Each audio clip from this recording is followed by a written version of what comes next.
नमस्कार। पिछली क्लास में हमने अव्यय प्रकरण का अध्ययन किया था।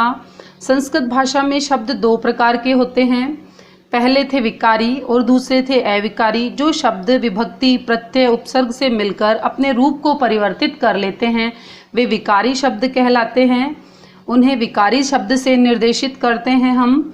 और अविकारी शब्द तो कभी भी रूप परिवर्तित नहीं करते। अविकारी शब्द क्या होते हैं? कभी भी रूप परिवर्तित नहीं करते, इसलिए उन्हें हम क्या कह सकते हैं? अव्यय कह सकते हैं। अविकारी शब्दों को हम अव्यय भी कह सकते हैं, अर्थात इन शब्दों में लिंग, वचन, कारक आदि के संबंध में रूप परिवर्तन नहीं हो सकता। ठीक है, चाहे वे किसी भी स्थिति में आ जाएं, लेकिन उनका कोई रूप परिवर्तित नहीं होता है। अतः हम कह सकते हैं कि अव्यय वे होते हैं जिनको हम परिवर्तित नहीं कर सकते हैं।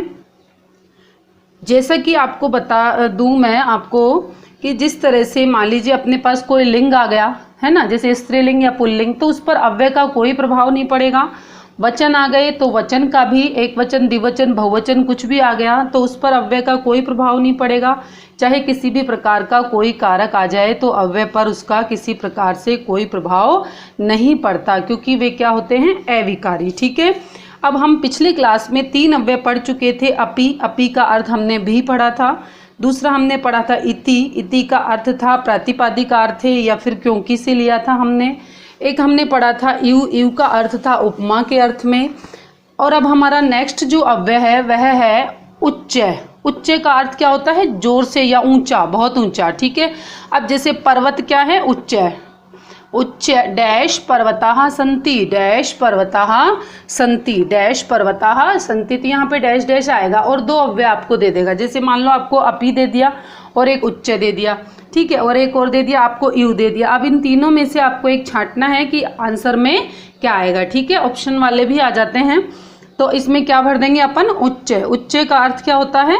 ऊंचा। पर्वत ऊंचा है, पर्वत ऊंचा है। और ये भी बात याद रखिएगा कि कई बार ऐसा होता है कि एक अव्यय 2 बार आ सकते हैं, एक अव्यय 2 बार भी आ सकते हैं, या फिर 2 अव्यय एक सेंटेंस में प्रयोग में लाए जा सकते हैं। जैसे स गायक है उच्च गायाति, स गायक है, स गायक है उच्च, उच्च गा, स गायक है उच्च गायति। ठीक है, स गायक है उच्च गायति। तो अब ये देखिए इसमें गायक है आ गया और गायक है के साथ में उच्च आ गया। उच्च क्या है इसमें? उच्च क्या है बताइए इसमें?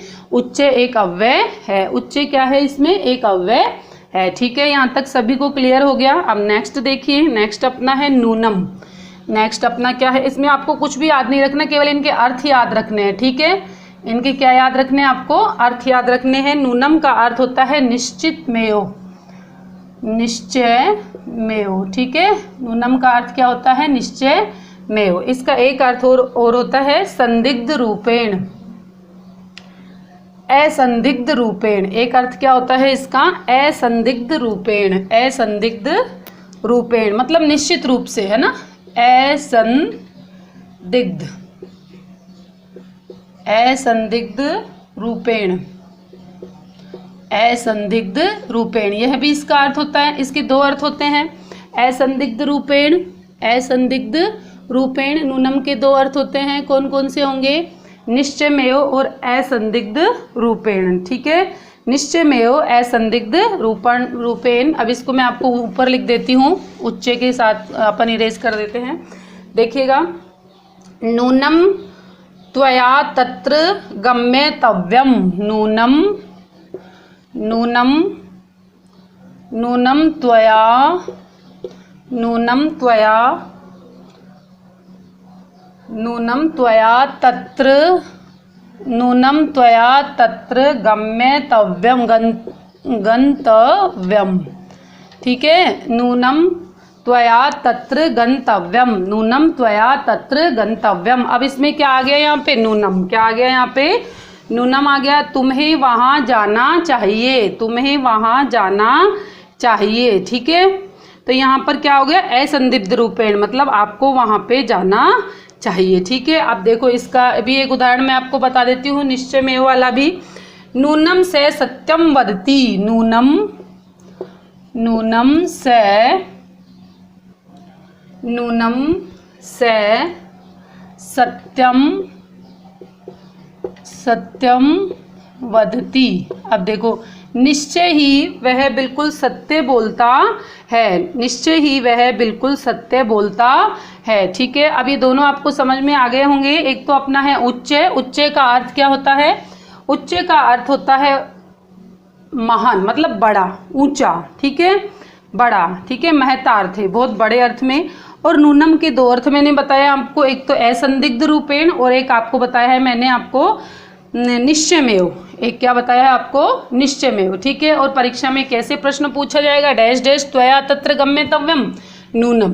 ठीक है, ऐसे ही से सत्यम वदति, निश्चय ही वह सत्य बोलता है। ठीक है, एक और देख लेते हैं अपन, पुरा। पुरा का अर्थ होता है पूर्व काले।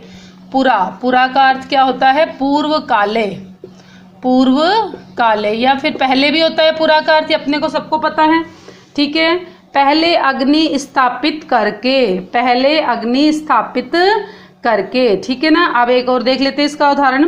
पुरा पाटलिपुत्र नगरे नंद नाम है राजा आसीत। पुरा पाटलिपुत्र नगर, क्योंकि इसमें बहुत पुरानी बात के बारे में बताया गया है। ठीक है, पाटलिपुत्र नगरे, पुरा पाटलिपुत्र नगरे नंद है, पुरा पाटलिपुत्र नगर है, नंद है नाम है राजा आसित। ठीक है, आसित। ठीक है ना बेटा। अब ये देखिए, अब इसमें क्या आ गया? यहाँ पे पुरा आ गया। इसका मतलब क्या है? यहाँ पे पुरा अव्यय है। ठीक है, अभी आपको ये अव्यय तीनों याद कर लेने हैं। नेक्स्ट क्लास में आपको इससे नेक्स्ट पढ़ाया जाएगा। इससे रिलेटेड यदि आपको कुछ नहीं समझ में आया, आपको कुछ पूछना हो, तो आप मुझे कमेंट के माध्यम से पूछ सकते हैं।